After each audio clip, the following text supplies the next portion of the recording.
સુરત પોલીસે રાંદેરમાં દરોડા પાડીને બોગસ વિઝા રેકેટનો પર્દાફાશ કર્યો। મુખ્ય આરોપી પ્રતીક્ષાની ધરપકડ કરાઈ। એસઓજી અને પીસીબી પોલીસે લેપટોપ, એમ્પોસ મશીન અને 5 દેશના નકલી વિઝા સ્ટીકરો કબજે કર્યા। તો નજર કરીએ આ વિગતવાર અહેવાલ પર।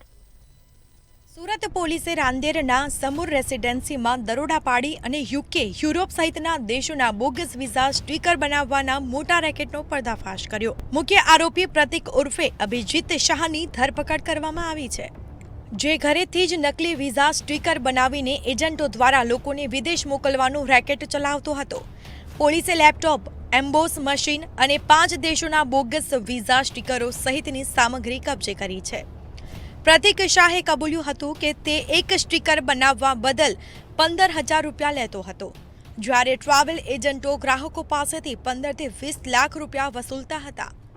આ રેકેટમાં સંડોવાયેલા બેંકોકના હર્ષ, આણંદના કેતન સરવૈયા, દિલ્હીના પરમજીત સિંઘ અફલાલ અને સચિન શાહને પોલીસે વોન્ટેડ જાહેર કર્યા છે। ગઈકાલે એસઓજી અને પીસીબીની સંયુક્ત ટીમોએ પ્રતીક અભિજીત નિલેશ શાહ ઉંમર વર્ષ 37 ને સુરતની અંદર રાંદેર પોલીસ સ્ટેશન વિસ્તારમાંથી ઝડપી પાડવામાં આવ્યો છે। તેની પાસેથી ટોટલ 1,30,000નો મુદ્દામાલ મળેલો છે અને એની પાસેથી UK, Canada, Europe, Serbia, Macedonia, Czechoslovakia વગેરેના ડુપ્લિકેટ વિઝાની નકલો પણ મળી આવેલી છે અને એની પૂછપરછ દરમિયાનમાં જાણવા મળ્યું કે દિલ્હીની એજન્સી સાથે સંપર્કમાં હતો, આણંદના એક વ્યક્તિ સાથે પણ સંપર્કમાં હતો અને આ લોકો 2-3 રીતે ચીટિંગ કરતા હતા। એક એ રીતે કે કોઈ પણ વ્યક્તિને વિઝા જોઈતા હોય, કોઈ પણ દેશના જે દેશની અંદર ઝડપથી વિઝા ન મળતા હોય અને ખૂબ જ અઘરું પડતું હોય એવા દેશો, યુરોપિયન કન્ટ્રીઝના ખાસ કરીને દેશો છે, એના વિઝા આ લોકો ડુપ્લિકેટ બનાવીને આપતા હતા।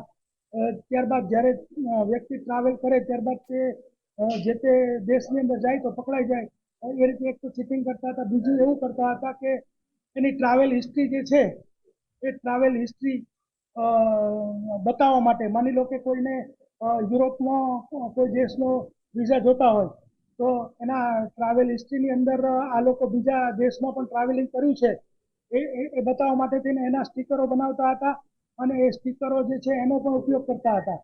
પ્રતીક શાહ અગાઉ પણ 2017માં ઉમરા પોલીસ સ્ટેશનમાં 9 ગુના, વડોદરામાં 1 અને દિલ્હીના ઇન્દિરા ગાંધી એરપોર્ટ પોલીસ સ્ટેશનમાં 2 ગુનામાં ઝડપાઈ ચૂક્યો છે। 6 મહિના પહેલા જામીન ઉપર છૂટ્યા બાદ તેણે ફરીથી આ ગોરખ ધંધો શરૂ કર્યો હતો। પોલીસે જણાવ્યું હતું કે પ્રતીક કોરલ ડ્રો સોફ્ટવેર, ચીનથી મંગાવેલા હોલમાર્ક, વોટરમાર્કવાળા પેપરનો ઉપયોગ કરીને આ સ્ટીકરો બનાવતો હતો।